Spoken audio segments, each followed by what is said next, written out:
ธุรัตนตยัสสะขอความนอบน้อมของข้าพเจ้าจงมีแด่พระรัตนตรัยอภิวันทนาน้อมพระจอมไตรอันล้ำค่าพระพุทธาผู้โลกตั้งเป็นองค์แก้วหน่วยปฐมอภิวาทกราบก้มพระธรรมทรงผ่องใสเลิศวิไลงามงดดังสุรีแยงพื้นผู้เป็นพื้นหน้าบุญล้นพระสังโฆองค์เอกวันธนานพใบเข้ามาก้มกราบกันขอการครูบาอาจารย์กล่าวเสียงละอันพันละหน่อยขอความสุขความเจริญจงบังเกิดมีแก่ญาติโยมและสุขุสุขคน เนื่องจากว่าพวกเขาก็ได้ฟังธรรมนั้นไปได้แล้วเนาะในช่วงพักเช้าช่วงพักบ่ายยังพอมีเวลาจะพร้อมกันสนทนาปราศัยธรรมะเมื่อคืนนี้ก็11 โมงปลายไปเนาะสนทนากัน11 โมงปลายก็มีคำถามหลายอันที่เอามาสนทนากันพระพุทธเจ้าตรัสไว้แบบนี้ว่าภิกษุทั้งหลายการ4อย่างอันภิกขุเจริญแล้วเปลี่ยนแปลงโดยชอบแล้วยอมอย่างลงสู่ความสิ้นอาสวะโดยลำดับเปรียบเหมือนกับฝนที่ตกหนาเม็ดอยู่เทิงที่สูงยอมไหลลงไปสู่ที่ต่ำเฮ็ดมหาสมุทรสาครให้บริบูรณ์ได้ชั้นใดก็ชั้นนั้นการ4อย่างนี้ก็เมื่อเจริญโดยชอบเปลี่ยนแปลงโดยชอบก็เฮ็ดให้ยังลงถึงความสิ้นอาสวะได้โดยลำดับการ4อย่างมีอย่างใด1กาเลนะธัมมัสสวนังการฟังธรรมตามการกาเลนะธัมมัสสากัจฉาการสนทนาธรรมตามการกาเลนะสมะโถการเจริญสมถะเจริญสมาธิตามการและกาเลนะวิปัสสนาการเจริญวิปัสสนาตามการ4อย่างนี้ไอ้คำว่าการนี่แปลว่าอย่างการนี่มักแปลว่าเวลาแม่นบ่แต่ความหมายของมันก็คือความสมควรหรือการอันสมควรนั่นแหละหากเราเปลี่ยนแปลงโดยชอบหมายถึงว่าเวลานี้นี่นะควรใช้ตัวนี้อีกเวลาหนึ่งควรใช้ตัวหนึ่งเนาะบ่สามารถใช้แบบเดียวได้ตลอดเวลาจะฟังโดยส่วนเดียวก็บ่ได้บางเทื่อก็เกิดคำถามขึ้นมาในใจเรื่อยๆเวลาเราฟังธรรมแม่นบ่เพราะคนฉลาดเด้คนฉลาดฟังธรรมแต่ต้องเกิดคำถามคนปึกบ่มีคำถามเลยมักเว้าหยอกกันนักเรียนว่านักเรียนนี่บ่ถามนี่มี2อย่าง1คือเข้าใจแจ่มแจ้งแทงตลอดแหละ2คือบ่ฮู้หยังเลยบ่ฮู้หยังสิถามเนาะฉะนั้นเนาะต้องมีการสอบถาม3ก็คือเจริญสมถะคือสมาธิเนาะบางครั้งนี่ก็ต้องเฮ็ดใจให้สงบเด้ต้องเฮ็ดใจให้สงบคนบางคนมีคนฉลาดคนมักคิดเป็นนักคิดแห่งฟังก็แห่งคิดแห่งฟังก็แห่งคิดบางทีมันก็เป็นเหตุแห่งความฟุ้งซ่านได้ก็เลยต้องเจริญสมถะเด้เนาะและบางครั้งบางคราวก็ต้องเจริญวิปัสสนาให้เห็นความบ่เที่ยงมันจะเอามานั่งสมาธินี่สมมุติแม่สอนเพลงเพิ่นมักนั่งสมาธิเนาะโอกาสต่อไปไปนั่งแล้วมันบ่ได้คือเก่ามันรำคาญฟุ้งซ่านรำคาญใจบ่พอใจเป็นหยังคือเป็นแนวนี้วิปัสสนาต้องมาก็ต้องพิจารณาเห็นความบ่เที่ยงบ่มีดอกอันสิเป็นแบบนี้ตลอดไปให้ได้ตอนใดอาหารอากาศบุคคลธรรมะอาวาสมันสัปปายะตอนนั้นมันก็จิตใจสงบง่ายแต่ตอนใดก็ตามอาหารอากาศที่อยู่ธรรมะบุคคลบ่สัปปายะสมาธิมันก็เกิดขึ้นบ่ได้เราก็ต้องได้พิจารณาตามความเป็นจริงแบบนี้พอฉะนั้นเนาะมื้อเช้าก็ฟังไปแล้วช่วงบ่ายก็จะมาพร้อมกันสนทนาญาติโยมมีคำถาม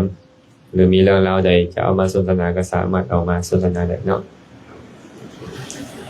นิมนต์มาเชิญนิมนต์ไม่ออกบ่ได้เชิญอาจารย์ภาพเกียรติสูงสุด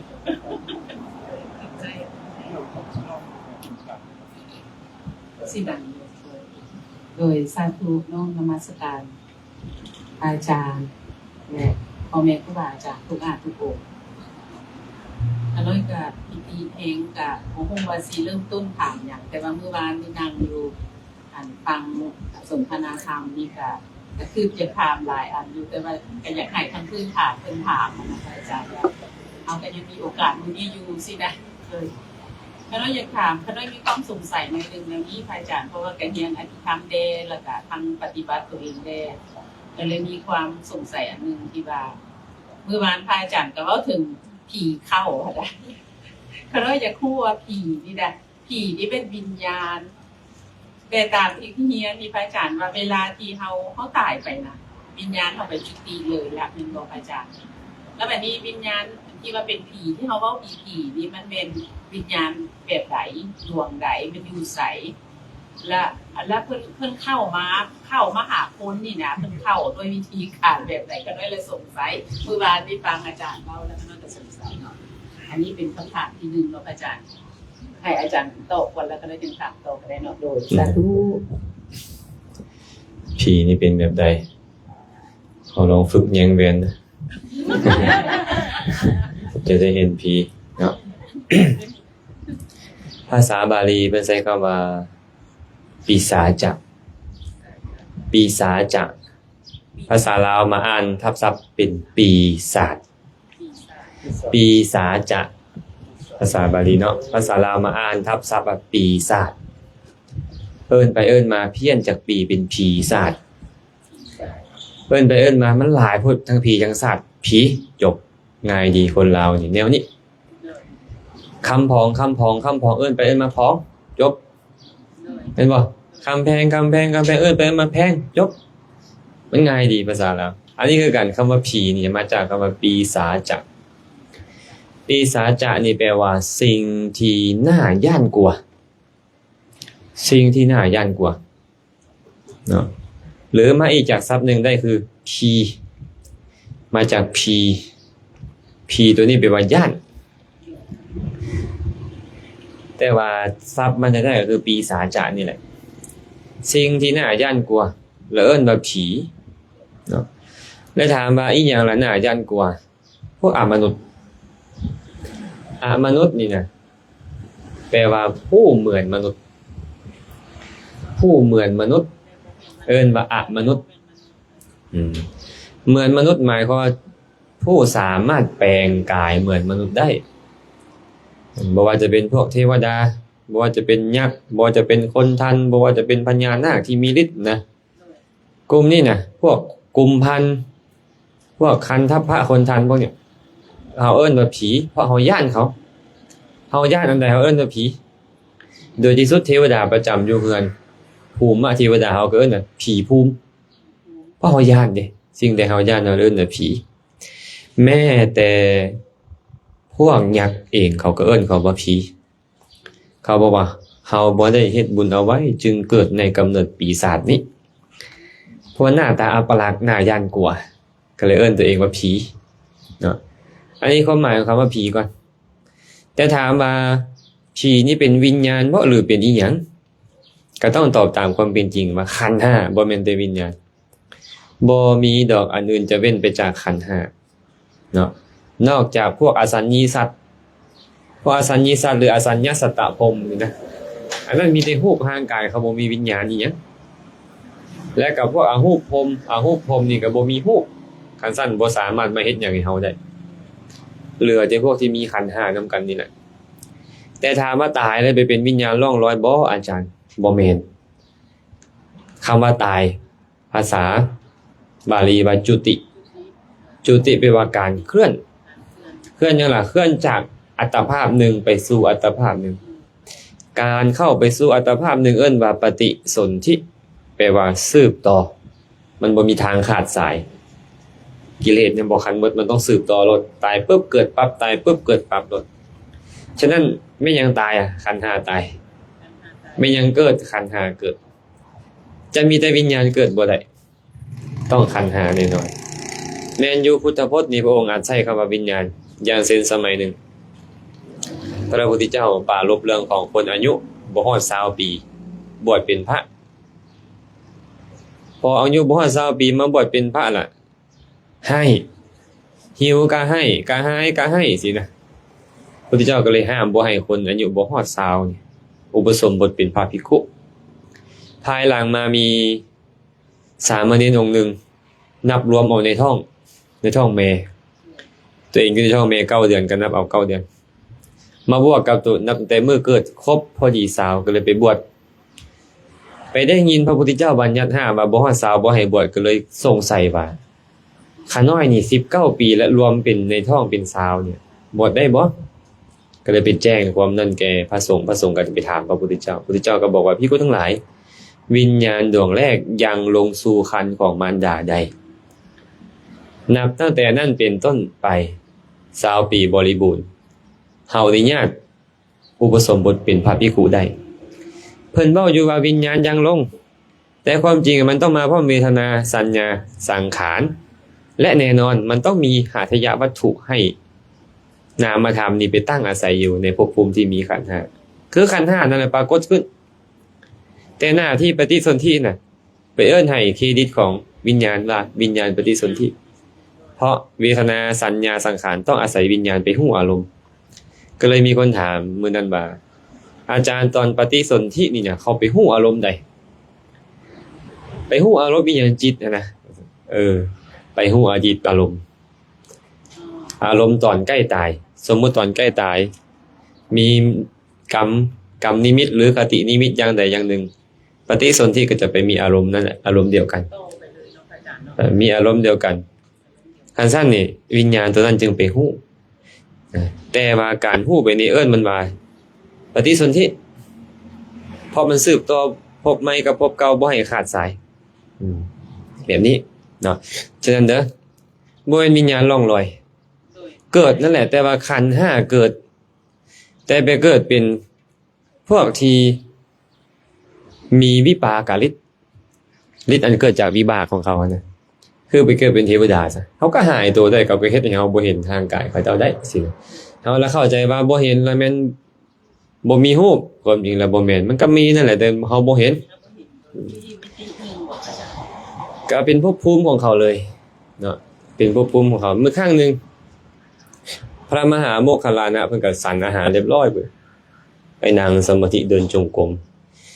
มื้อนี้คือว่าหนักท้องก็เลยเข้าฌานเจริญอภิญญาพิจารณาเบิ่งอ้าวพญามารมันนั่งในท้องพญามารนั่งในท้องก็เลยเอิ้นใส่มารผู้มีบาปค่อยฮู้เจ้าแล้วออกมาฮู้ได้จังได๋บ่ฮู้ดอกเพิ่นคิดพระมหาโมคคัลลานะก็เลยบอกว่าเจ้าคิดว่าค่อยบ่ฮู้เจ้าแม่นบ่ออกมาเดี๋ยวนี้แล้วก็ออกมาพระโมคคัลลานะก็เตือนก็เว้าให้เราว่าค่อยเคยเป็นมารเคยเป็นลุงของเจ้านี่แหละแล้วค่อยตกนรกย้อนไปเบียดเบียนสาวกของพระสัมมาสัมพุทธเจ้าพระองค์ก่อนเจ้าอย่าอยากเป็นคือค่อยเถาะเซาเบียดเบียนพระสาวกเถิดใช่มั้ยฉะนั้นเนี่ยเวลาที่มันเข้าไปในท้องเฮาก็ยังได้บ่จำเป็นต้องว่าอย่างอื่นดอกแต่วิญญาณมันเป็นสิ่งเฮานี่นะเขาเอิ้นว่าผีสิงมันจะสอดมือเข้าไปทางปากแล้วไปบีบหัวใจเขาให้ใจสั่นไหวให้หัวใจสั่นไหวเมื่อหัวใจสั่นไหวจิตมันตั้งอาศัยอยู่หาทยวัตถุมันก็สั่นไหวเป็นนำจิตใจของคนก็เลยกระสับกระส่ายเมื่อจิตใจกระสับกระส่ายก็เหมือนกับคนบ้าก็เอิ้นว่าผีเข้าสิบ่มีจิตเป็นของตัวเองสมัยพุทธกาลมีพระองค์นึงอยากกินเลือดบ้าคลั่งอยู่นะอยากกินเลือดพระพุทธเจ้าก็อนุญาตให้ภิกขุทั้งหลายหาอนุญาตภิกขุผู้ถูกอาบมนุษย์ถูกผีเข้าให้บริโภคเลือดสดได้สามารถกินเลือดได้ธรรมดาแล้วพระเนี่ยกินเลือดบ่ได้เป็นอาบัติกินของดิบบ่ได้ของดิบนี่บริโภคบ่ได้แต่ว่าในกรณีผีเข้าเนี่ยสามารถบริโภคเลือดสดได้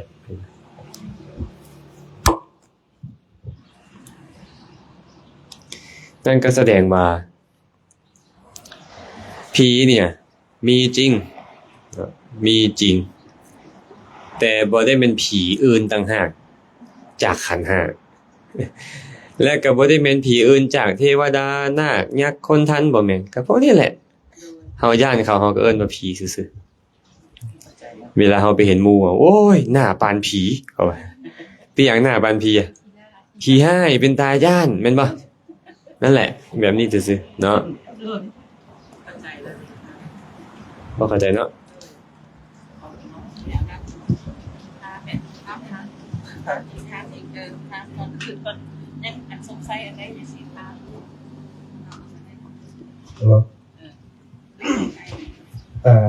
ได้ยินในนี่เลยแบบอยากถามตอนนั้นขอโอกาสประทานว่าพื้นพระโมคคัลลาเนี่ย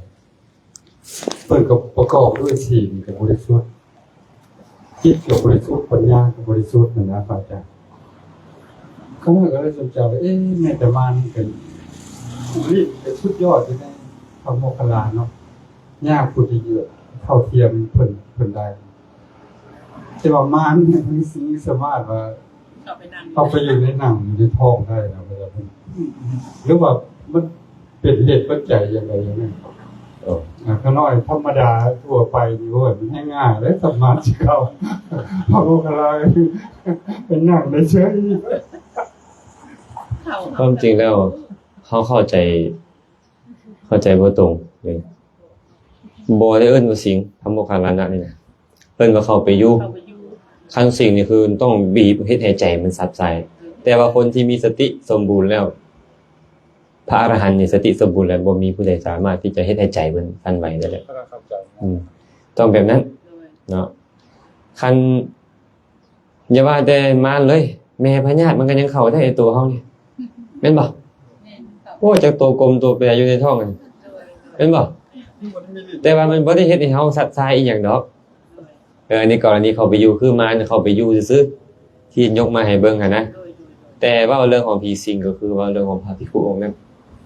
บ่แม่นแต่หั่นเด้ถ้าเอามาหาผมอ่ะยังถึกพญามารสิงพญามารไปดลใจสิง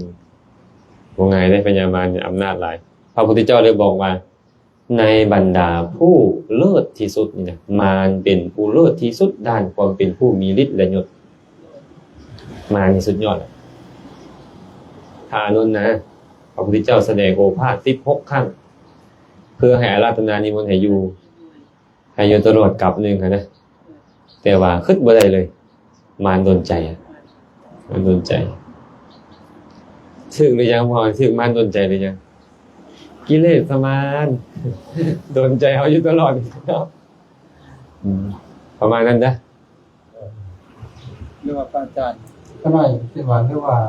สมัยเพิ่นเคยเป็นพญามารน่ะนะพระโมคคัลลาน่ะเพิ่นก็เคยไปนั่นนี่หลายๆอย่างกลับแล้วโอ้โหก็น่าคิดเลยอย่างนี้สุดเลยครับ ก็ต้องมีส่วนเด้เราก็ไปสิงเด็กน้อยเอาขี้หินไปลึกใส่หัวอาคาระสาวกก็เลยตกนรกไปสิ่งเขาบ่ได้เป็นหยังเขาบ่ได้ผิดได้ผู้ถูกสิงเนี่ยจิตเขาบ่มีเจตนาบ่ดีแต่เขานะเป็นผู้ไปเข้าสิงเขานะบ่มันเอาขันธ์5ไปสิงขันธ์5คือเฮาว่านี่เด้คือไปเฮ็ดให้ใจมันสัดสายก็อาศัยเหตุการณ์นี้เฮ็ดให้เฮานี่เหมือนกับคนเป็นบ้าก็ขนาดอีกอาจารย์อันที่สองที่ขน้อยอันติดพันกับปัญหานี่เนาะและเรียนการที่ว่าอันมารนี่นะคันว่าเรื่องมารนี่มันพยามารนี่มันใจตัวเองใจที่เฮาคิดผิดนี่ก็เป็นมารมันบ่อาจารย์เวลาเฮาใจเฮาเป็นบ่ดีเนี่ยจะเป็นแบบมาเข้าในจิตในใจเฮาสมมุติว่าจังซี่อันนี้ก็เป็นปัญหาหนึ่งหรือว่าเป็นหยังเนาะแล้วขน้อยเพราะว่าขน้อยเป็นจังซี่ขน้อยขออนุญาตอยากให้พระอาจารย์พิจารณาซอยเพราะว่าขน้อยนั่งสมาธินะพระอาจารย์ขน้อยก็นั่งมาหลายปีแต่ว่านั่งของในส่วนที่เพ่งหลายๆเวลาที่บ่ทันเจอพ่อแม่ครูบาอาจารย์ขน้อยก็นั่งแต่ว่าก็เมื่อยเมื่อโตสมซะเวลามาเวลาเก่งเนาะเวลานั่งสมาธิพระอาจารย์เพราะว่าอยากให้มันสงบสมซะอยากให้สงบเองแล้วเฮาเก่งเฮ เอาเพลงแบบนี้ก็ได้มาปล่อยเพราะว่าพ่อแม่ครูบาอาจารย์เพิ่นให้เพิ่นบอกว่าบ่ได้แบบนั้นเพิ่นบ่เห็นจิตเกิดจริงถ้าเอาไปเพลงให้สงบมันอาจจะสงบแต่ว่ามันบ่แม่นจิตเกิดจริงของเราแล้วแบบนี้ก็น้อยมาหลังจากเปลี่ยนมาได้แล้วมาฮอดปัจจุบันอาจารย์ก็ได้มีปรากฏการณ์แบบนี้ว่าที่ส่งมือมานี่แหละบางหนึ่งนี่แหละที่ขน้อยนั่งสมาธิเวลาที่จะจิตมันจะอันแบบสมาธิมันมีปิติมันรู้สึกว่าจิตมันปิติแหงแล้วมันสิรวมนะอาจารย์ขน้อยก็บ่ทันได้มีจิตรวมจักเทื่อแต่ว่าแล้วแม่นอันขอส่งมาเถาะแล้วมีความรู้สึกว่ามีน้ำไหลออกจากด่างสองเรื่องน่ะอาจารย์คือแบบมีขี้มูกไหลนะมันไหลมันคือจนซีเปียกนั่นแหละในความรู้สึกเวลาขน้อยนางว่าอยากให้ดึงเขาออกมาจากสมาธินะขน้อยก็ต่อสู้กับมันเพราะว่าเคยถามอาจารย์ต่อสู้ทำนี้ท่านยังมีแต่เรื่องเดียวเดี๋ยวนี้ท่านขน้อยผ่านเรื่องเดียวได้แล้วมาส่งเรื่องแล้วแบบนี้นี่ท่านบางคนก็ว่ามันเป็นพยามารหรือว่าเป็นกรรมของขน้อยที่ไปเฮ็ดอันใดอันหนึ่งให้ผู้ใดบ่มันนะแล้วขน้อยบ่สงบจักเทื่อมาฮอดบ่นี่ล่ะบ่ได้นะมันคือสิไหลคือสิเปื้อนคือสิเป็นอย่างละกวนแล้วบัดนี้ขน้อยต้องออกมาปั๊บเอาเจี้ยมาเป็นออกจากสมาธิล่ะขน้อยเป็น2เทื่อนี่แหละ2-3เทื่อแล้วที่เฮงแล้วขน้อยก็รู้สึกว่าอันอยากถามคำถามขน้อยเนาะพระอาจารย์แม่นมันอาจจะมีแบบว่าเป็นกรรมของขน้อยบ่อันนี้ก็คือสิแม่นนั่นแหละคันขน้อยเข้าใจถูกบ่จุดนี้อันที่2ค่ะในกรณีแบบนี้ในภาวะแบบนี้ขน้อยควรจะอันตั้งจิตตัวเองแบบใดแล้วจิตควรต่อสู้ควรเฮ็ดแบบใดมีวิธีการใดบ่นะพอขน้อยรู้ว่าตัวนี้แหละกีดกันที่ขน้อยรู้ไปถึงได้นะโดยสาธุโดย มารเป็นไงเดี๋ยวหน่อยมารมาระแปลว่าผู้ให้ตายชื่อเพิ่นนี่นะชื่อสมผู้ให้ตายให้กุศลตายก็มีให้กุศลคุณงามความดีตายคือบ่ให้เกิดขึ้นมารมีฮอด5แบบมีเทวบุตรมารก็มีขันธมารกิเลสมารมัจจุมารอภิสังขารมารนี่หลายจะได้อันมารเนี่ยเพราะมันกำจัดกุศลของเราเพิ่นเลยเอิ้นว่ามารบางเทื่อขันธมารไอ้ห่างกายเขานี่แหละมันเป็นเหตุให้เฮานี่เจริญกุศลบ่ได้เจ็บแข้งเจ็บขาแนวนี่เจ็บเก้าเมาหัวเกาพงเกาเพราะอีหยังไปนี่เนี่ยมันขาดจากคุณงามความดีเฮ็ดบ่ได้เรียกว่าขันธมารกิเลสมารกิเลสความโลภความโกรธความหลงความลังเลความสงสัยความหดหู่ความท้อถอยต่างๆนี่เรียกว่ากิเลสมารเทวปุตตมารก็คือมารผู้เป็นเทพบุตรอันเลาะกวนหมู่อยู่หั่นไปขอให้พระพุทธเจ้าตายตลอดนะนั่นเทวบุตรมารเป็นเทวดาตัวนี้อันผู้ไปเข้าท้องพระโมคคัลลานะนี่นะแบบนี้เทวบุตรมารมัจจุมารคือความตายก็เป็นมารอย่างนึงเฮ็ดให้เฮาเจริญกุศลต่อบ่ได้อภิสังขารมารก็คือนี่แหละเจตนาอันบ่ดีต่างๆนี่แหละเพราะฉะนั้นมารมันมีหลายแบบถามว่ากิเลสในใจมันเป็นมารก็เป็นนั่นแหละเอิ้นว่ากิเลสมาร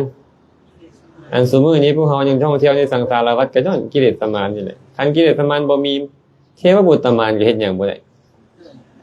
ขันธมารก็เฮ็ดหยังบ่ได้แหละพอเป็นชาติสุดท้ายแล้วกิเลสบ่มีแล้วแม่นบ่อันนี้บ่เรื่องมารเนาะส่วนการเจริญสมาธินี่นะแน่นอนแหละสมาธินี่มันต้องแบบเป็นธรรมชาติเด้มันต้องเป็นธรรมชาติสบายมีความสุขแต่เดี๋ยวนี้พวกเฮานี่ต้องการไอ้ความต้องการอยากจะสงบเอิ้นว่านิวรณ์มันมีนิวรณ์อยู่5อย่างชื่อว่ากามฉันทะนิวรณ์พยาปาทะนิวรณ์ทีนมิทธะนิวรณ์อุทธัจจะกุกุจจะนิวรณ์และวิจิกิจฉานิวรณ์กามฉันทะคือความอยากความต้องการพยาปาทะคือความบ่พอใจทีนมิทธะความหดหู่ ท้อถอยอุตจักกุกุจักกับความความฟุ้งซ่านเด้รำคาญใจเด้วิจิกิจฉาความลังเลสงสัยเดี๋ยวนี้เขาไปนั่งปุ๊บบ่อีหยังดอกเขาอยากสงบไอ้ความอยากเหมือนกันนี่แหละเขาบ่ได้ตั้งใจโทสะเกิดพยาบาทกันมาเนี่ยเอาแล้วบัดนี้พยาบาทเกิดขึ้นก็เริ่มฟุ้งซ่านเดี๋ยวลังเลสงสัยกันมาแล้วแม่นบ่เนาะอันนี้มันเป็นสภาวะธรรมของสมาธิแนวนี้ลังเลสงสัยไปฟุ้งซ่านรำคาญก็ตามมาแล้วบัดนี้ก็บ่ได้ตั้งใจโอ้ยเศร้าเนี่ยหดหู่ท้อถอยกันมาแล้วมันก็เลยเอิ้นนิวรณ์ย้อนตัวเดียวเกิดขึ้นเลยเอิ้นนิวรณ์ตัวอื่นมารวมกันเลยคือเขายากมาเป็นกลุ่มเลยมันมาหมดเลยบัดนี้ตัวเดียวเอิ้นหมู่มาหมดการใช้เวลาปฏิบัตินี่บ่ยากเลยก็บ่ได้อยากเฮงหลายก็บ่ได้คันบ่มีความอยากเลยนี่น่ะฉันทะมันบ่มาคันใช้เวลากรรมฐานาจารย์ผู้เป็นอาจารย์สอนกรรมฐานเขาจะต้องปลุกเร้าปลุกเร้าจิตใจให้มีฉันทะในการอยากจะเจริญสมาธิให้เกิดให้ฌานเกิดนะเขาต้องตั้งไว้นี่ว่าฌานจะเกิดขึ้นในเวลาบ่ดนนี่แหละใจมันต้องมีไปนี่ว่าอธิจิตเนาะแต่ถ้าหากว่าเฮาไปเพียงแต่อยากจะได้เฮาระบบมากำหนดอยู่กับปัจจุบันมันก็บ่ได้เนาะทีนี้เมื่อเวลาเฮามากำหนดสมาธิคือแม่เพิ่นเพลงบ่นั่นแหละว่ามันบ่ได้มันเจ็บมันปวดมันบางคนก็เจ็บหัวมอเก้าปวดห้าปวดหยังไปเฮาพยายามเกินไปแต่ว่าพยายามบ่ถึงจุดอย่างเช่นคันสมมุติว่าเบิ่งลมหายใจก็เพลงดังเหมือนจะเอาตาไปเบิ่งการเบิ่งลมหายใจบ่แม่นเอาตาเบิ่งบ่มีการเห็นฮู้คำว่าฮู้ก็คือธรรมดานี่แหละมันเข้าอยู่บ่อนใดมันออกอยู่บ่อนใดก็ฮู้มัน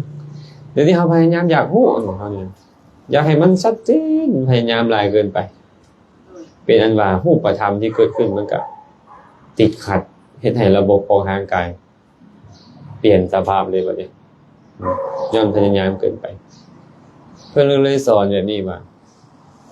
สมาธินี่มันมีเหตุของมันไม่ยังเป็นเหตุของสมาธิความสุขคันบ่สุขเป็นสมาธิบ่ได้แม่นยังเป็นเหตุใกล้ของความสุขปัสสัทธิคือหยังปัสสัทธิความสงบกายความสงบกายคือกายนี่ต้องบ่กระสับกระส่ายนะและมันยังเป็นเหตุแห่งความสงบกายปีติความแช่มชื่นใจไม่ยังเป็นเหตุใกล้ของปีติปราโมทย์ความแช่มชื่นแบบอ่อนๆเอิ้นว่าปราโมทย์และปราโมทย์มันจะเกิดขึ้นย้อนหยังย้อนกำจัดความสงสัยเสียได้บ่มีความกังวลบ่มีความลังเลสงสัยปราโมทย์มันยังเกิดขึ้นเลยการใช้เวลาเราไปฝึกกรรมฐานกับอาจารย์ในการต่างก็ต้องเชื่อแน่ๆว่านี่แหละเป็นปฏิปทาที่ถูกต้องแหละสิได้อันยังลังเลสงสัยอยู่มันปราโมทย์บ่เกิดเมื่อปราโมทย์บ่มีปิติบ่มีก็หมดโอกาสได้ปัสสัทธิ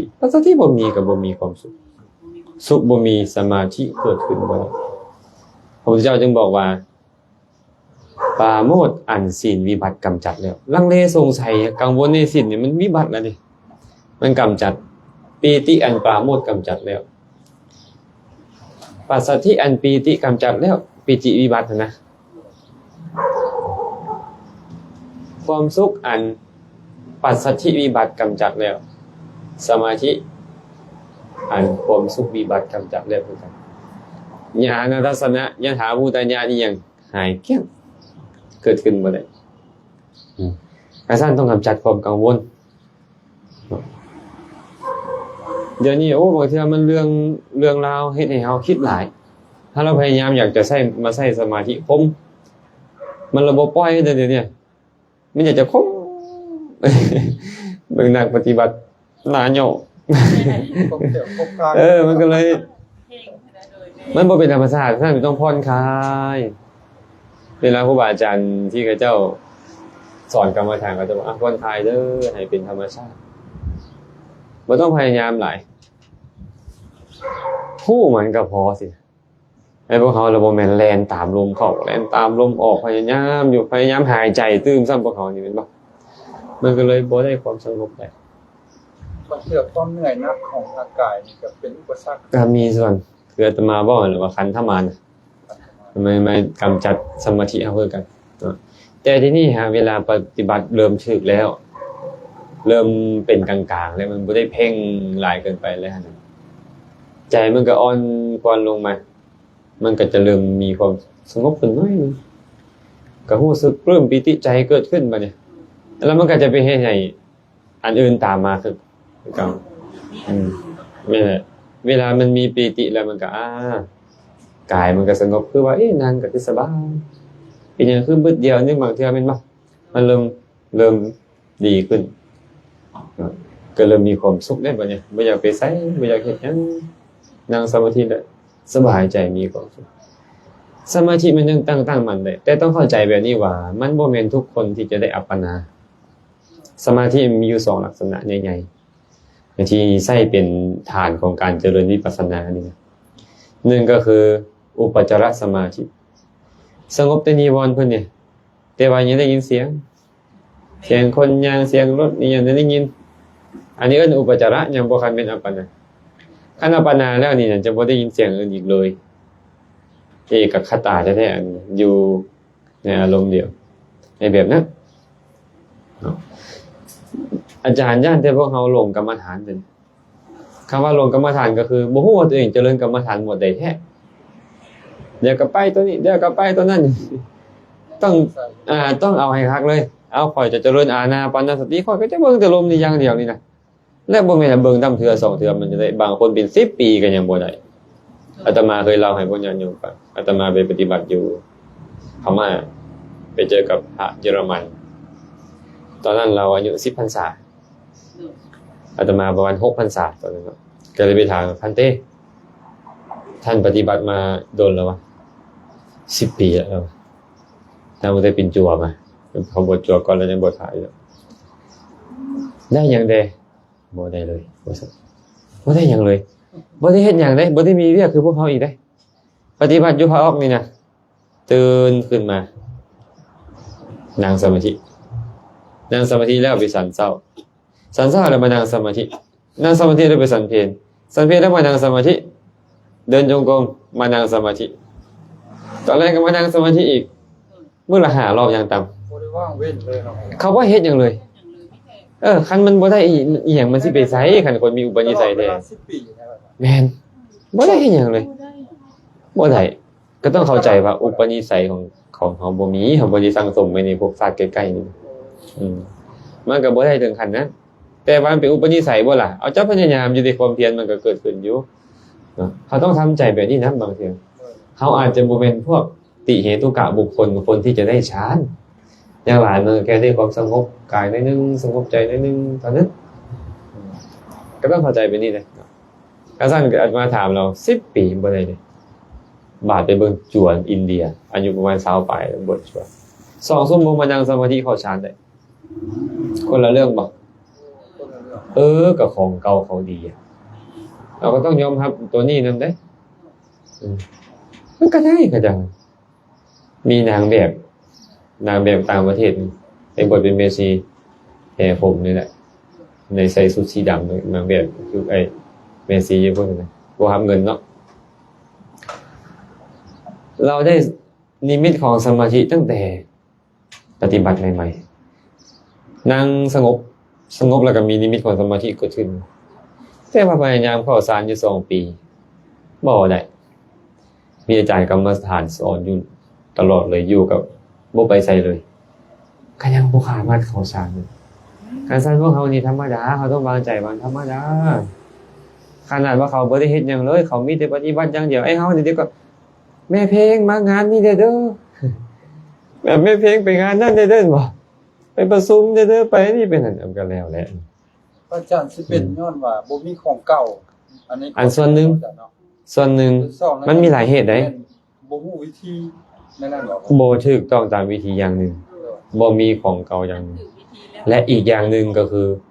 มีอกุศลธรรมบางอย่างขวางกันอย่างเช่นว่าไปกล่าวตูพระอริยะเอาไว้ปฏิบัติให้ตายก็บ่ไปไสเพิ่นกล่าวตูพระอริยะนี่เอาบ่ฮู้ว่าเฮาก็บ่ฮู้ว่าเขาเว้าตอนใดสมมุติว่าผู้อยู่ข้างเฮาดันเป็นโสดาบันเฮาจะไปฮู้ซะนั่นเป็นประมาทญาติทุนเขาซะสวยเลยพวกเราขั้นตอนที่อาจารย์ปฏิบัตินี่อาจารย์สอนกรรมฐานจะบอกก่อนเจ้าจะปฏิบัติเนี่ยจะต้องนึกถึงครูบาอาจารย์นึกถึงผู้นี้ผู้นั้นขอขมาลาโทษให้หมดก่อนข้าพเจ้าได้ล่วงเกินท่านผู้ใดผู้หนึ่งผู้มีคุณธรรมบ่ว่าจะเป็นผู้ได้ฌานบ่ว่าจะเป็นผู้ได้อภิญญาเป็นพระอริยเจ้าทั้งหลายก็ตามขอขมาลาโทษอย่าได้เป็นเครื่องของกันเลยเด้อแล้วจะค่อยปฏิบัติจำได้ก็ดีจำบ่ได้ก็ดีเวลาต้องได้ระลึกแบบนั้นบางทีมันเป็นแบบนี้โอ้มันก็สิพ่นๆไปเนาะอาจารย์อันสั้นการที่พวกเราปฏิบัติแล้วได้สำนี้นะก็บ่เป็นเรื่องแปลกหรอกมันสมเหตุสมผลเสมอทุกเรื่องทุกราวนะเหตุของเขาอาจจะทางก็เริ่มเนาะบ่เหมือนกับคนที่เขาเจ้าเริ่มมาหลายปีแล้วหรือว่าเริ่มมาหลายชาติแล้วสิเห็นบอกพระพุทธเจ้าเอาตอนอายุ7 ปีไปนั่งเฝ้าพรไถนาซื่อๆพอเป็นพระราชาจัดงานแลกนาขวัญไปนั่งซื่อๆได้ฌานไม่คือง่ายคือได้ขนาดนั้นเอาเพิ่นเจริญมาดีผู้ดีจะเข้าใจกับตัวกันเลยได้เดียวมันก็ได้บ่ท้อแท้ท้อหายดอกแล้วก็บ่จำเป็นว่าต้องได้ฌานกุศลมันเกิดแล้วให้พอใจในสิ่งที่เฮาได้นะนั่นแหละก็ที่ครูบาอาจารย์แนะนำก็บ่ผิดดอกว่าให้เจ้าพิจารณาเห็นความเป็นจริงแม่อย่าไปเพ่งไรมั้ยกรรมฐานมันจะถูกเปลี่ยนคันว่าซั่นน่ะคันไปพิจารณาแล้วมันบ่แม่นสมถะแล้วมันไปเป็นวิปัสสนามันจะบ่แม่นเหตุแห่งความสงบแห่งจนถึงขั้นได้สมาธิการไปพิจารณาแบบนั้นเป็นเหตุให้เกิดขึ้นของปัญญามันคนละเรื่องกันคนละแนวการปฏิบัติกันการเจ้าอยากได้สมาธิเจ้าก็ต้องนี่แหละพยายามนี่แหละแต่ความพยายามของเจ้าจะเกินไปขั้นเกินไปหลายสมาธิบ่อยู่มันก็ฟุ้งซ่านเพิ่นจะบอกว่าต้องปรับอินทรีย์ให้สม่ำเสมอเพียรหลายเกินไปบ่ได้ฟุ้งซ่านสมาธิหลายเกินไปหลับได้คันผู้ใดสมาธิหลายเกินไปหลับคันผู้ใดศรัทธาดีปัญญาบ่มีงมงายหลงอารมณ์คันผู้ใดศรัทธาบ่ค่อยหลายปัญญาหลายฟุ้งซ่านอีกคนนี้ก็ได้นักคิดบ่ค่อยเชื่อผู้ใดง่ายต้องปรับให้เข้ากันแต่สตินี่จำเป็นต้องมีตลอดเลยจะเจริญสมถะเจริญวิปัสสนาอยู่เวลาใดสตินี่จำเป็นที่สุดเราก็เลยมีสติก็บ่แม่นเรื่องแปลกเด้อที่พวกเราปฏิบัติไปแล้วมันมีบางอย่างมาของการคืออาตมาเว้านี่แหละมีหลายเหตุหลายปัจจัยแต่ที่แม่ตนเองว่าต้องมีลักษณะเหมือนน้ำมุกย่อยอีหยังเกิดขึ้นสัญญาของพวกเรามันต่างกันเด้เวลาไปปฏิบัตินี่สัญญาของบางบุคคลนี่นะระลึกได้ถึงนิมิตแบบอื่นแต่ต้องคอยเข้าใจไอ้พวกนี้นี่มันมากวนเขามากวนโดยเฉพาะบางทีไปนั่งมั้ย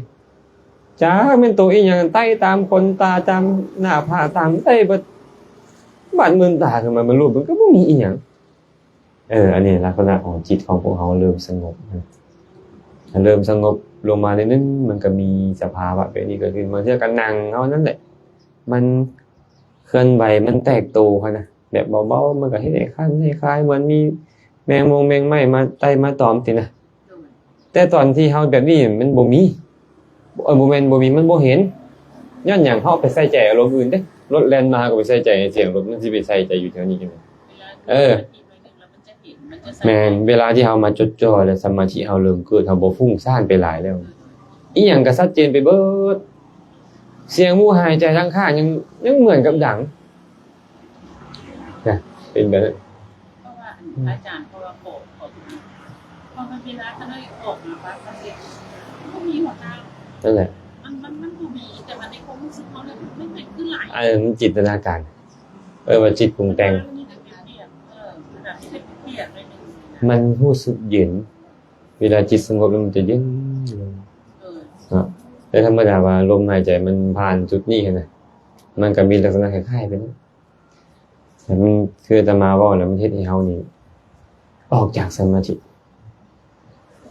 คันเฮาบ่อยากเป็นไปนั่นก็ต้องบ่สนใจกับมันอย่ามันอย่าลืมว่าเฮาเจริญอีหยังอยู่ตอนนี้ก็ไปกำหนดแต่แนวนั้นแหละก็พอ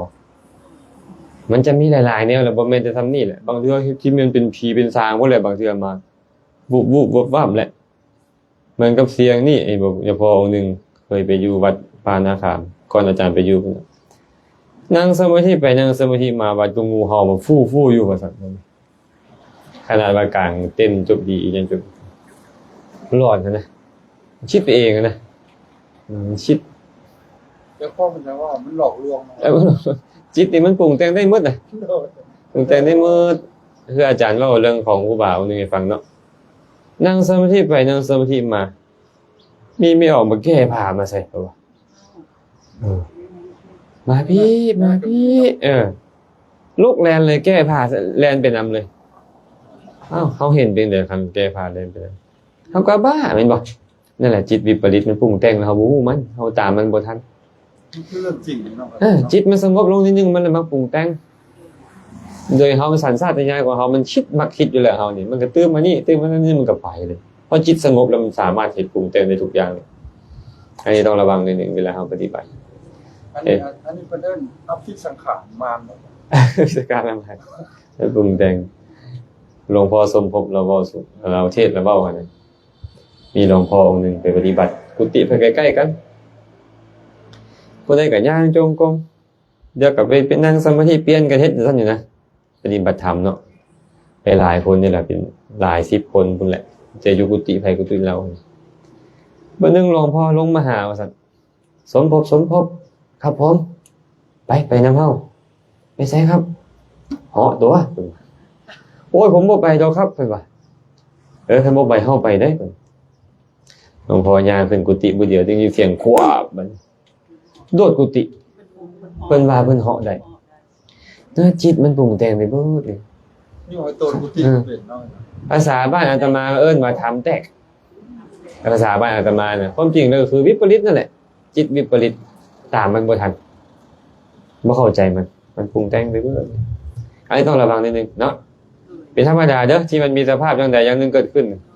คันบ่มีอีหยังเลยมันโอ้ยขี้คร้านคันบ่มีอีหยังเลยน่ะถ้ามันมีไปนี่แสดงว่าเฮาฝ่าโลกความเพียรอยู่สมาธิมันก็เริ่มดีขึ้นนะแต่ว่าเฮาจะไปลงกับมันก็พอบางคนเนี่ยฮู้หมู่ย่างก๊อบได้ยินเสียงออกมาฮู้ฮอดว่าใส่เกือบอีหยังบางเทื่อไอ้ความน่าอัศจรรย์ของจิตเนี่ยฮู้ว่าเนี่ยฮอดปลาทูในอันปิ่นโตมีจักโตอย่างพุ่นบางเทื่อเป็นรูปเป็นเลขนั่งเห็นเลขก็มีกงกับตัวออกอีกนะฮะมันเป็นแบบนั้นกันมันตัวหลอกลวงเขาน่ะแล้วแต่ว่าผู้ใดที่ไปติดในตัวใดและออกจากตัวใดได้หรือบ่ได้ตัวก็ซั่นพวกเขาก็เฮ็ดต่อบ่ต้องสนอย่างอื่นดอกแต่คันอยากจะไปเจริญวิปัสสนาอันนี้ก็ต้องเข้าใจนั่นแหละว่าวิปัสสนาเขาเจริญแบบใดเนาะแม้แต่ความคิดมันก็บ่เที่ยงเป็นทุกข์เป็นอนัตตาแม้แต่สิ่งที่เจ้าฮู้นี่มันก็บ่เที่ยงเป็นทุกข์เป็นอนัตตาต้องเข้าใจมันไปนะอันใดเป็นรูปอันใดเป็นนามก็ใจแยกวิปัสสนาก็เกิดขึ้นตอนนั้นมันก็บ่ยึดติดได้ก็เอาบ่ได้ก็อย่าเพราะเป็นธรรมชาติแบบมันก็คลายเนาะเป็นบ่มันก็คลายไปที่เพิ่นบอกก็คืออยากให้มันคลายที่แม่ส่วนเพียงบอกว่าครูบาอาจารย์เพิ่นให้บ่ต้องเพ่งให้มาพิจารณาอย่างเปลี่ยนแล้วเปลี่ยนจากสมถะมาเป็นวิปัสสนาแล้วอาจารย์เพราะว่าพน้อยก็รู้สึกว่าตัวเองอายุหลายนะอาจารย์ก็เลยย่านหลงทางก็โอ้ยซาดสิไปหาพระนิพพานสิไปยังได้แล้วเฮ็ดได้เฮาสิรับประกันว่าต้องปฏิบัติแบบใดอาจารย์ดีว่าบ่ให้เฮาอันที่นึงพน้อยคือมื้อนี้มันคือพระอาจารย์คือเทศน์นี่แหละว่าให้เฮาอยู่ในสติสมาธิที่ว่าในวินาทีสุดท้ายของลมหายใจเฮาอยู่ในพุทโธนะเฮ เขาอยู่พอเขาได้ฝึกตลอดแล้วเขาจะอยู่เขาฮู้ซึ้งตัวเองรู้ตลอดว่าให้ตายลงนั่นแหละว่าสั้นสมัยกันระยะเองคืออาจารย์เขาเลยมีมือแต่ทานก็เฮ็ดมันแต่ว่าจิตสุดท้ายดวงสุดท้ายเจ้าลงไปแบบเนื้อเจ้าไปลงนรกจริงๆน่ะ เรื่องจิตวิบัติ กับญาติจากจิตและทั้งจิตทั้งอย่างอาจารย์แล้วเนาะอันนี้อันนึงที่ขน้อยพูดมือนี่นะขน้อยบอกว่าเขาต้องฝึกว่าให้เป็นนิสัยของเขาว่าหาพอดมีนาทีสุดท้ายเขาก็รู้ตัวเองอยู่ว่าคนสิไปทางกายเลยมันก็ต้องแตกนะมือหนึ่งมันแตกมันสิแตกแล้วได้เดี๋ยวให้ภาษาจิตเนาะอันนี้อันนึงขน้อยตั้งจิตตัวเองนะว่ายังเวลาที่ยังเหลือของตัวเองนี่มันต้องฝึกอยู่นี่ให้ได้เป็นความสิ้นเคยเพราะว่าจากนี้ไปเขาสิเริ่มถอยลงคืออาจารย์เราเลยเนาะอันทั้งสุขภาพทั้งอย่างมันก็จะสอนถอยบัดก่อนเขาสิตายเพราะว่าขน้อยได้เบิ่งทั้งพ่อทั้งแม่ขน้อยเห็นอย่างนี้การตายของเพิ่นเป็นจังไดญาติที่เป็นจังไดแล้วมันลงมาจังไดขน้อยได้อยู่แล้วขน้อยปฏิบัติอยู่นะอันนี้อันนึงอาจารย์อันที่สองนี่ขน้อยอันจะแค่อาจารย์อันซอยอันแบบว่าอันโง่ให้ขน้อยติดอันนั้นมีวิธีการที่เพิ่นว่าค่ะคันเฮายังอยู่ในสังสารวัฏนี่แต่เฮาก็บ่หลงเฮาก็บ่ไปเกิดบนผิดบนพิธีนะอาจารย์เฮาต้องภาวนาเฮาต้องโขกเฮาต้องตั้งจิตเฮาตั้งแต่เดี๋ยวนี้แนวใดนะอาจารย์พอกันญาติว่าสมมุติว่าไปแล้วบ่เจอพระพุทธศาสนาอีกเฮาก็อยากเป็นไปเกิดคนใหม่ไปเกิดอยู่อีหลังนี้แล้วเฮาสิรับประกันแนวใดว่าเวลาเฮาตายแล้วเฮาต้องไปอยู่บอนที่เฮาอยากอยู่เฮาจะสืบต่อหั่นนะก็น้อยขึ้นนะขนย่านแหงฟังหลายเขาได้แหงเป็นแต่ย่านแหงอันแปลว่าอายุเขาก็หลายขึ้นสินะด้วยนี่ในย่านบ่หนูยังบ่ทันยังเชื่อเพิ่นคิดว่าเพิ่นยังหนุ่มเด้เพิ่นยังบ่ทันอันนั้นเราต้องเข้าใจเป็นนี่ว่าจิตของพวกเราไปคล้องนะมันได้มันก็จะไปนะมันเฮาก็ไปผูกมันเขาก็พูดมันไว้น้ำอีหยังล่ะอยากให้มันอยู่น้ำอีหยังอยากให้มันอยู่ในคุณพระรัตนตรัยเฮาก็ต้องใส่ใจพิจารณาคุณพระรัตนตรัยเรื่อยๆแล้วแต่ว่าเฮานี่เฮ็ดอีหยังดุคือจะมาว่าใจน้อมไปทางใดมันก็ไปทางนั้นแหละคันใจไปน้อมไปทางบ่ดีแม่นอยู่ที่ใจเฮาน้อมไปนอกจากว่าเจ้าไปเฮ็ดอีหยังเป็นเครื่องกั้นนี่เลยฆ่าพ่อฆ่าแม่ซะสมมุติซะอนันตริยกรรมให้สมมุติเนาะแม่นอยู่เจ้าน้อมอยากจะเข้าถึงสุคติหรือบ่เรือนอันใดอันหนึ่งแต่มันก็ไปบ่ได้เพราะว่ามันมีอกุศลธรรมเป็นเครื่องกั้นเฮานี่บ่มีถึงขั้นนั้นเท่านั้นถ้าหากว่าพวกเฮาน้อมใจไปเรื่อยๆนี่แหละการฝึกนี่แหละก็คือฝึกอยู่กับคุณของพระพุทธพระธรรมพระสงฆ์นะการใส่ใจไปนี่เรื่อยๆใจมันก็น้อมไปและคันมาในพระสูตรมันจะว่าไปนี่ศรัทธาศีลสุตตะจาระปัญญาผู้ใดมีธรรม5ประการนี้ปรารถนาไปใดก็สมปรารถนาสมปรารถนาคืออยากจะไปแบบใดไปเป็นมนุษย์ไปเป็นเทวดาไปเข้าใกล้พระพุทธเจ้าเป็นต้นเทศแห่งการเข้าใกล้พระพุทธเจ้าก็คือต้องเสพธรรมะของพระองค์นะเสพธรรมะของพระพุทธเจ้าคันเจ้าเสพธรรมะของพระพุทธเจ้าเจ้าก็อยู่บ่ห่างจากพระพุทธเจ้าจะไปเกิดในที่ใดก็ตามมันก็จะดึงจ้องเข้าไปหาพระรัตนตรัยแกเป็นนี่แหละตื่นมาปั๊บแล้วคือเห็นเพิ่นเลยในอาจารย์ได้ถึงขนาดเลยเดี๋ยวนี้กันน้อยนะมั่นใจกับยิบปั๊บเลยพูดทางสารนังได้ฝากปิดจะซื้อรถได้แล้วก็ทำมา3 ครั้ง 3อันนี้แบบมาเลยเป็นอัตโนมัติเวลาหูเมื่อทำอีกอาจารย์แล้วก็สอนก็ได้ฝึกแบบนี้แหละคันมันเป็นแบบนี้อยู่เรื่อยๆก็ก็บ่หลงนะครับโดยย่านหลงย่านแต่อยากหายนุ่ยเนาะนี่เนาะย่านอยากหายนุ่ยตอนนั้นสิลืมพุทธังธัมมังสังฆังนี่ปัดโธเนี่ยบัดนี้พุทโธบ่มาเลยนี่มันก็มีคำถามกันเอาถามลูกโอ้ยจะเป็นดีเอาให้ลูกถามเลยถามมาฟังจังว่าโดยอยากถามอาจารย์ว่าในทางธรรมนี่ความสำเร็จที่แท้จริงมันคืออย่างไรครับแล้วคนเฮานี่สิบาลานซ์ความที่อยากสำเร็จในทางโลกมีคำชื่อเสียงกับค คนที่อยากมีความสนุกในจิตใจอยากปล่อยวางอยากปลงน้ำในนี่เฮาสิบาลานซ์สองอันนี้จังได๋เนาะเพราะคือขาน้อยเนี่ยอายุส่ำนี้ก็อยากมีความสำเร็จทางโลกนี่อยากมีหลายแต่ว่าก็อยากมีความสงบในจิตใจคือกันด้วย อยากเจริญทางโลกและทางธรรมก็คือได้เฮาอยากอีหยังก็ตามแต่เฮาต้องรู้ก่อนว่ามันคืออีหยังฮะความสำเร็จในทางโลกของเฮาคืออีหยังที่เป้าหมายของเฮาสมมุติอยากมีเงินพันล้านมันเป็นตาพอแท้บ่อันพันล้านได้มาเนี่ยคือเกลือไว้เลยเราต้องหลายอยู่แต่ว่าความสำเร็จทางธรรมนี่เนาะอันนี้ว่าสูงสุดก็คือนิพพานก็ง่ายคือนิพพานก็คือความสงบ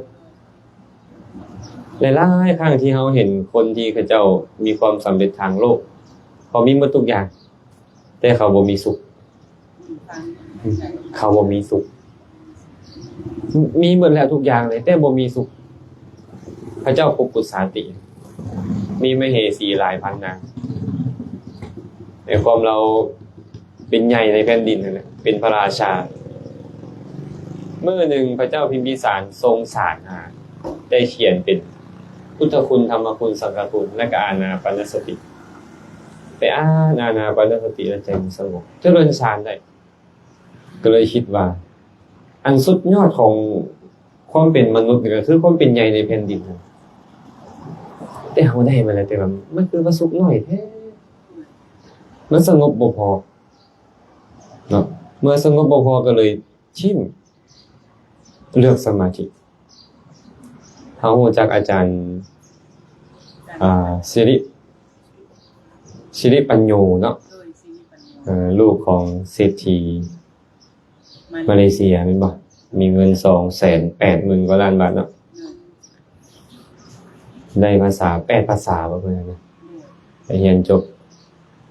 มาจากเมืองนอกไปปฏิบัติธรรมในหลวงพ่อชาก็อันสายหลวงพ่อชาเนาะเพิ่นก็เลยได้ความสงบก็เลยตัดสินใจบวชแม่เพิ่นก็เป็นคุณหญิงเด้เป็นเสื้อเจ้าเนาะเพิ่นอาตมาเคยร่วมกันกับเพิ่นตอนไปปฏิบัติอยู่พม่าปรากฏว่าเพิ่นนั้นมีคนมาถามอาจารย์ให้เงิน 200,000 กว่าบาทอาจารย์บ่เสียดายมันบ่มีประโยชน์สำหรับข่อยมันบ่มีประโยชน์สำหรับข่อยมันเหมือนกับเป็นภาระถ้าเราลองคิดตามเนาะปกป้องเงิน 10,000 กีบกับปกป้องเงิน10 ล้านเหรียญเนี่ยอันใดหนักกว่ากันมันได้ใช้ความพยายามหลายกว่ากันกังวลหลายกว่ากันเป็นบ่มีหลายดีแต่มีแล้วปล่อยวางบ่เป็นทุกข์หลายอีหลีเด้คนเคยมีและเคยได้แล้วมื้อนึงบ่ได้ขึ้นมาเอาสมมุติว่าตอนนี้นุ้ยได้เงินมื้อละตื้อสมมุติเนาะเกิดมามื้อนึงมันบ่ได้อย่างเก่าความรู้สึกมันจะเป็นจังได๋มันเริ่มเลยเด้เนาะเริ่มทุกข์แล้วทั้งๆที่เอิ้นว่าสำเร็จได้แล้วบ่ได้เงินมื้อละตื้อนี่แต่มันจะต้องเปลี่ยนแปลงเสมอทุกอย่างทางธรรมะก็เลยนี่เตรียมพร้อมยอมรับตัวนี้ความสำเร็จทางธรรมเตรียมพร้อมมายอมรับความวิบัติทางโลกได้อันนี้คือความสำเร็จทางธรรมแล้วมันจะสามารถมีสุขได้ถึงค่อยมีเหมือนเดิมหรือบ่มีเหมือนเดิมหรือจะบ่มีเลยก็จะมีความสุขได้แล้วก็สบายเศรษฐีหลายคนฆ่าตัวตายแม่นบ่ทั้งที่มีเงินหลายตื้อเลยแต่ว่าบ่ยอมรับบ่ได้ค่อยบ่ทอกับคนอื่นแล้วไอ้ตัวนี้มันเป็นปัญหาตัวนี้สำเร็จทางโลกยังได้ก็ตามแต่สุดท้ายนี่มันอิ่มโตเป็นได้แต่สำเร็จทางธรรมนี่มันสุขได้ตลอดนะอาตมาเคยเล่าเรื่องให้ฟังแล้วมีเศรษฐีคนหนึ่งมีเงินอยู่ประมาณ 7,000 ล้านเหรียญนี่เอิ้นว่ารวยได้บ่นี่นะ 7-8,000 ล้านเหรียญนี่ซุปเปอร์รวยโอ้ยอายุ40ปลายแล้วนะพอแล้วแหละกินได้เที่ยวได้เล่นได้ก็เริ่มปล่อยตัวไปเริ่มดื่ม เทอละเล็กละน้อยเนาะกับผ่อนคลายเล่นให้เล่นเบอร์น้อยนึงสุดท้ายเริ่มเข้าบอลบัดนี้เนาะเริ่มเขาก็ไปสืบจักแล้วมีเงินทอใดมาแบบใดจังได๋ VIP เลยบัดนี้ครับอาหารมื้อละ6คาบเขาให้อาหารมื้อ6คาบ มีคนลินวายรุ่นพิเศษบ่ให้ซื้อให้ตลอดสุดท้ายติดกลับเลย 7,000 ล้านหายเกลี้ยงคฤหาสน์ลางรูขายยืมเงินเขาอีก10 ล้านเหรียญอีกเล่นนํเขาสุดท้ายก็ล่มละลายทุกข์เป็นบ้ายอมรับตัวเองบ่ได้มันเกินสำเร็จแล้วแหละคันที่เว้าเราหั่นน่ะเนาะแต่ว่ามันบ่สามารถที่จะเฮ็ดให้เราเศร้าทุกข์ได้นั่นดังนั้นเราเลยจำเป็นต้องมีโอเคเฮานี่ต้องมีภาระด้วยนี่มีพ่อมีแม่มีคนฮักมีลูกเต้าหลานเหลนที่ต้องเบิ่งแยงคนเฮ็ดนั่นแหละคนเฮ็ดคนสร้างนั่นแหละแต่ต้องใส่ใจอยู่เสมอว่ามันบ่มีดอกที่จะเป็นแบบนี้ตลอดไปคันว่ามื้อใดมื้อหนึงมันเปลี่ยนแปลงไปเฮาก็ต้องยอมรับมันได้คันยอมรับบ่ได้จังได๋ก็ทุกข์อีหลีเลยโดยเฉพาะเพิ่นบ่เคยสังเกตบางคนเคยเป็นเจ้าเป็นใหญ่เนาะสมมุติเกิดว่ามื้อหนึงบ่คือตอนเป็นใหญ่ได้แม่นบ่คนอาจจะบ่คือกันแล้วเด้มีบางคนมาเว้าสู่ฟังเนาะคนขับรถก็ยังบ่เบิ่งคนหน้ามันปานนั้นพุ่นว่าคือกันเด้เพราะเขาก็ตอนเขายังเพิ่นว่ามีประโยชน์กับเขาเขาอาจจะซัพพอร์ตเขาทุกอย่างอยู่เด้แต่มื้อใดมื้อหนึงมันจะต้องเปลี่ยนแปลงคันธรรมะบ่มีบ่ว่า 100% ล้านเปอร์เซ็นต์ทุกตอบใจเลย ตามใจแน่นอนและอันอื่นมันจะพังไปเบิดบัดการสร้างธรรมะนี่นะมันมาท่าห้องรับตัวนี้เจ้าจะสำเร็จทางโลกหรือบ่สำเร็จทางโลกคันเจ้าบ่มีธรรมะแดนใช้ชีวิตในปัจจุบันนี้ก็ทุกข์ได้ เนาะ แต่พอบางคนผู้ฉลาดเขาจังว่าปลีกตัวออกก่อนมันวินาศเนาะอาจารย์เนาะ บางคนก็ถามมันวินาศเป็นจังออกบางคนก็มีพระเถระองค์หนึงบ่ชื่อว่าพระรัฐบาลชื่อเพิ่นก็ฮู้แล้วนะว่าเงินเพิ่นอุ้มสู่รัฐได้เงินทรัพย์สมบัติของเพิ่นนะประท้วงพ่อแม่ออกบวชอดข้าว7 มื้อให้ได้บวชพระราชาก็เลยมาถามเราหลังจากเราบวชแล้วเป็นหยังจังบวชธรรมดาคนเฒ่าเลยต้องออกบวชคนป่วยจึงออกบวชคนให้ญาติขาดมิตรจึงออกบวชคนเสื่อมจากทรัพย์จึงออกบวชทางรัฐบาลนี่ครบหมดเลยออกบวชเฮ็ดหยังพระรัฐบาลบอกว่าข้อยฮู้ธรรม4ข้อที่พระพุทธเจ้าตรัสไว้4ข้อมีหยังแน่โลกอันชรานำไปบ่ยั่งยืนตอนนี้ยังหนุ่มได้แต่สุดท้ายเฒ่าแน่นอนต้องเฒ่าแน่นอนบ่เชื่อก็เบิ่งแม่แล้วและยังบ่เฒ่าแล้วนี่มันเฒ่าอีกเบิ่งแต่ละคนอ้อมข้างเอาเห็นเลยแน่นอนเลยโลกอันชรานำไปบ่ยั่งยืนโลกบ่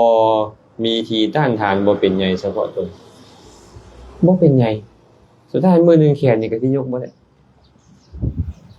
แขนก็สิยกบ่ได้ขาก็สิยกบ่ได้บังคับอีหยังบ่ได้ต่อไปบ่มีอีหยังเป็นที่ต้านทานไปต้านทานให้หมู่ผู้เจ็บป่วยก็บ่ได้หมู่จะมาแบ่งความเจ็บป่วยไปจากเฮาก็บ่ได้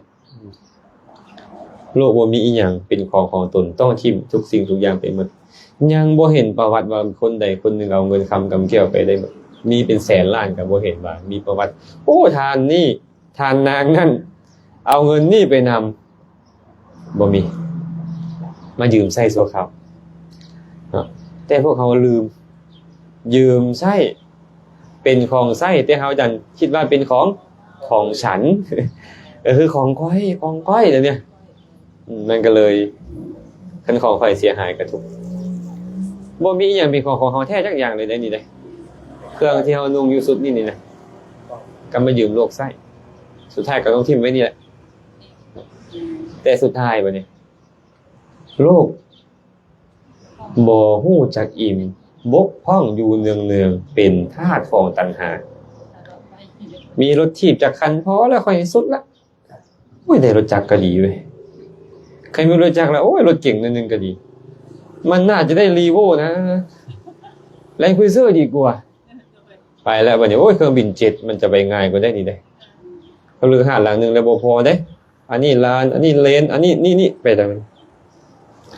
สุดท้ายบ่เคยเต็มคันความสำเร็จของอันนุ้ยบอกว่ายังจำกัดบ่ได้ว่าซ้ำใดว่าสำเร็จมันจะหลอกเราตลอดเลยว่าความสำเร็จค่อยต้องแบบนั้นต้องแบบนั้นต้องเหนือขึ้นไปเรื่อยๆแล้วค่อยต้องใส่ความพยายามเกินกว่าเก่าแล้วเวลาสุขค่อยจะบ่มีเลยสุดท้ายแล้วค่อยไปใส่บ่เนี่ยค่อยก็ต้องจบสิ้นการดำเนินชีวิตในโรงละครโรงใหญ่นี่โรงละครนี่เขาสมมุติให้เจ้าเล่นเป็นบทนางนุ้ยเด้อเป็นลูกของแม่เพลงเด้อเขาสมมุติให้ซื้อได้สุดท้ายต้องจบได้ละครเรื่องนี้เดี๋ยวก็ตายปุ๊บไปเกิดเป็นสมมุติว่าเจ้าเป็นลูกผู้ใหม่เลยเด้อเกิดเป็นชื่อใหม่แล้วนามสกุลใหม่แล้วมันจะถูกสมมุติไปเรื่อยๆเลยและบ่มีมือจบสิ้นโลกนี้คือละครหงใหญ่ละครหงใหญ่ที่ต้องแสดงดนแน่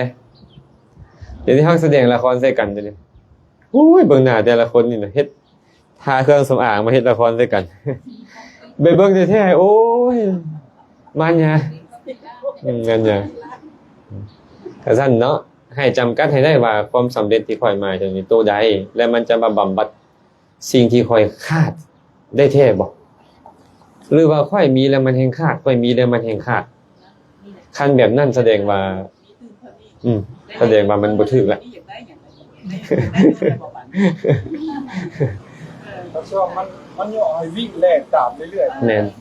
ของพวกนี้มันให้ความสุขเฮาซัวขนาดนี้แล้วมันก็จะผ่านไปคนที่ฮักกันแท้อาวานี่มีความสุขเบิดเดียวสุดท้ายก็ต้องเปลี่ยนความสุขใหม่เรื่อยไป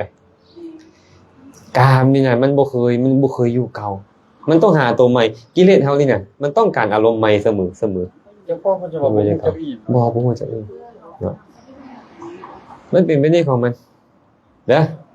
เฮ็ดจังได๋ดีล่ะบัดเนี่ยความสุขที่แท้จริงคือหยังล่ะบัดเนี่ยพอใจในสิ่งที่มีการพอใจในสิ่งที่มีแล้วมันก็ใจมันก็บ่เดือดร้อนเนาะ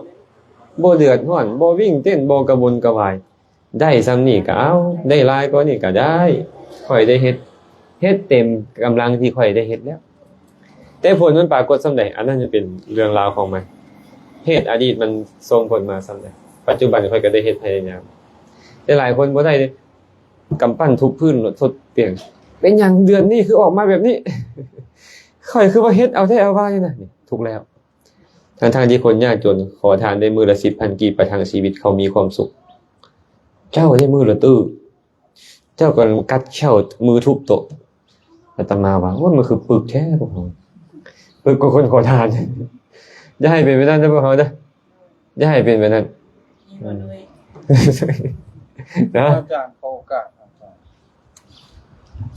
ท่ามกลางผู้ละครนั่นใหญ่ๆอาจารย์เล่าเลยเขาน้อยฟังแล้วก็เกิดเลยนะ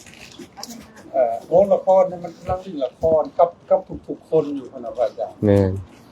มันนี่เครื่องล่ออาจารย์เพิ่นเครื่องล่ออาจารย์ในโรงละครนั่นใหญ่ๆนะเพิ่นวัดตากันได้นะอาจารย์วัดตาเครื่องวงเวียนอยู่ในนี้อาจารย์วันนี้เครื่องล่อต่างๆนะอาจารย์มันมีอิทธิพลต่อคนทั้งหลายคนนี่แหละซึ่งว่าลุดออกจากมันบ่ได้เลยอาจารย์เพราะนั้นก็เลยจะถามอาจารย์จะได้เฮาสิลุดออกจากเครื่องล่อทั้งหมดที่มันหลอกให้เฮาวิ่งประเทศเราไปทำกรรมดีกรรมชั่วแน่ให้เป็นสัตว์มันเป็นผีเปรตผียังสารพัดอย่างอาจารย์อยู่ในโรงละครนี่นะอาจารย์เฮ็ดได้จังหวัดคนที่เข้าใจและลุดออกมาได้นี่นะอาจารย์สรุปไหมครับมันยากแท้ๆนี่เนาะ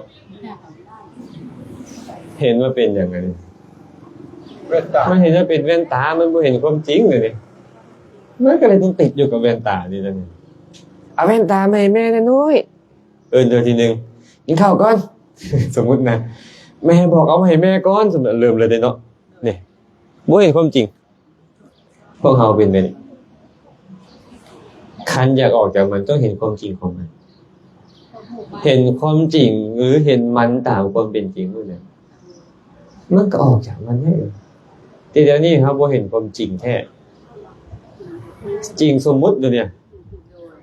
จ จริงโดยสมมุติเห็นแว่นตาบ่เห็นแม่นจริงบ่จริงจริงโดยสมมุติสาวโลกสมมุติว่าแว่นตา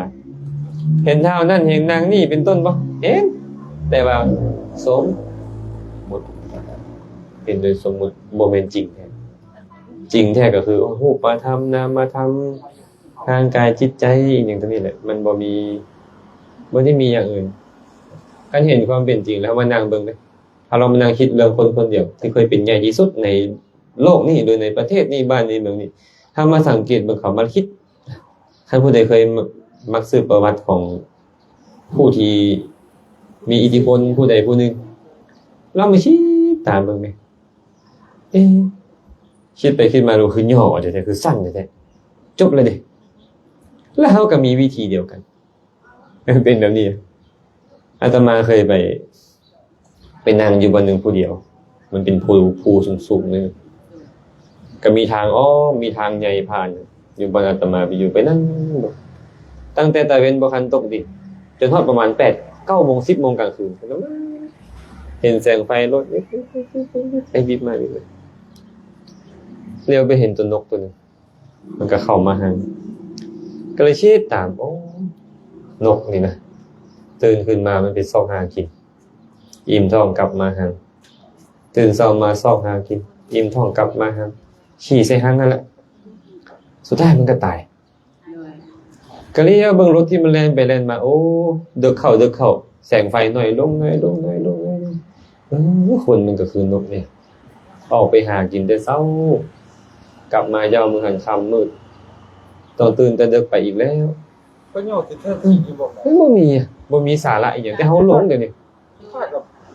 บ่มีหยังแต่เฮาดันเฮ็ดให้เฮาเจ็บอกเจ็บใจเนาะความบ่มีหยังนี่ล่ะเดี๋ยวนี้เฮาออกมาเป็นอิทธิพลกับใจเฮาเมื่อจนเฮาบ่เห็นความจริงของมันบางเทื่ออยากฆ่าผู้นี้อยากตีผู้นั้นอยากข่มเหงผู้นี้อยากเอารัดเอาเปรียบผู้นั้นมันมีไปหมดน่ะทั้งที่มันบ่มีหยังได้ที่เฮาเว้ากันนี่นะแต่ว่าไอ้ความบ่มีหยังนี่นะมันเป็นคำเว้าง่ายแต่ที่มันตัดยากขนาดนี้เพราะเฮาหลงคำว่าบ่มีหยังโดนแล้วเฮาบ่ฮู้จักว่าบ่มีหยังนี่มาโดนแล้วมันเป็นบุคคลมันเป็นตัวตนมันเป็นเฮาเป็นเขาไปเบิดแหละแต่มันยังไม่เห็นแล้วถูกเฮาโศกได้แน่นอนที่สุดตัวเนี้ยเจ้าลืมมันยากเพราะว่าทางโลกนี่เขาเจ้าสอนต่างนี่เลยค่ะอาจารย์คือลูกขน้อยนี่เขาเจ้าจะเฮียนนี่เขาเจ้าจะต่างเดี๋ยวนี้ท่านเขาเจ้ามานั่งลงกันเมืองขน้อยนะแล้วขน้อยหันแล้วมันเป็นคนที่แปลกจากเขาเพราะว่าขน้อยคิดเพราะว่าขน้อยเฮียนกับอาจารย์เฮียนกับพ่อแม่ครูอาจารย์ขน้อยคิดได้ว่าทุกอย่างมันเป็นสิ่งที่โบแมนของเขาจะผ่านเกิดขึ้นต้องดับลงแบบนี้นะแล้วขน้อยคืออันใดก็เป็นธรรมดาเรื่องเป็นแบบมันบ่มีอย่างเป็นสาระแต่สำหรับพระเจ้าระโบพระเจ้าจะเว้าเรื่องพระเจ้าสอนต่างๆนี่อาจารย์ต้องแบบพิธีพิชันเนาะด้วยเรื่องว่าผลสำเร็จของสาวหนุ่มนี้เป็นแล้วใดเดี๋ยวนี้แฮงแม่น AI อย่างเพิ่นมาจังซี่เงินมันต้องเหมือนเงินดิจิทัลจังซี่นะเพิ่นนี่น่ะเพิ่นต้องเอาจังซี่เงินนี่แม่มันต้องล้าน1 2ล้าน3เงินอยู่ในอากาศแม่นบ่ด้วยเงินอยู่ในอากาศพุ่นน่ะแม่เซินเพลงต้องเข้าใจแบบนี้ว่าหากว่ามีคนสอนตรงหลายปานนั้นนะโลกนี้จะมีคนเข้าใจบ่ตรงได้จังได๋มีผู้เดียวน่ะสอนตรงนี่คือพระพุทธเจ้าและในโลกนึงเกิดขึ้นมานี่หลายล้านปีหลายกว่าปีจังมีเท่านึงก็เป็นธรรมดาแล้วแต่ว่าเราจะไปเสพตัวใดก่อนนึงถ้าเป็นบุญอีกได้อาจารย์จะได้เจอแล้วแน่นอนมันอุปนิสัยเก่าบุญเก่าเฮาทั้งนั้นแหละมันจังไปอยู่นี่นะน้อยเบิ่งคนดูไล่ๆเวลาเบิ่งดูบุญทัดหลวงในพระอาจารย์มีแต่คนแบบมันสิมีจักเปอร์เซ็นต์ที่ว่าเข้าใจคืออาจารย์เว้าน้อยว่าขนาดเฮาพอได้ฟังอยู่แต่หลายๆที่เฮายังมีเขาอยู่เป็นปกติจะจำเป็นต้องเว้าถึงหยังผู้ที่บ่ค่อยได้ฟังเลยธรรมดาคน 7,000 กว่าล้านเนาะอาจารย์ทั่วโลกเนาะอาจารย์ขึ้นเบิ่งได้ฟังจากคนบ่เนาะเท่าใดคนแต่พระอาจารย์เอานี่ชาวบ้านนี่อย่างนี้นะบ้านอันสุนันทามีคนหลายพันคนอยู่ดอกแต่บ่ฮู้ว่าได้ฟังจากคนฟังแล้วจะพิจารณาตามจากคนอีกเลยเนาะมาไล่เบิ่งเปอร์เซ็นต์น่ะเนาะน้อยลงก็ซั่นมันก็เลยเป็นเรื่องธรรมดาธรรมดาผู้และพิจารณา ในโลกนี้คนมีความสุขกับคนมีความทุกข์อันใดหลายก่อน คนถูกหลาย ย้อนหยังกันนี่แหละ ตัวเดียวนี่แหละ บ่ได้ฟังบ่ได้เรียน ปกติได้อาจารย์ได้มี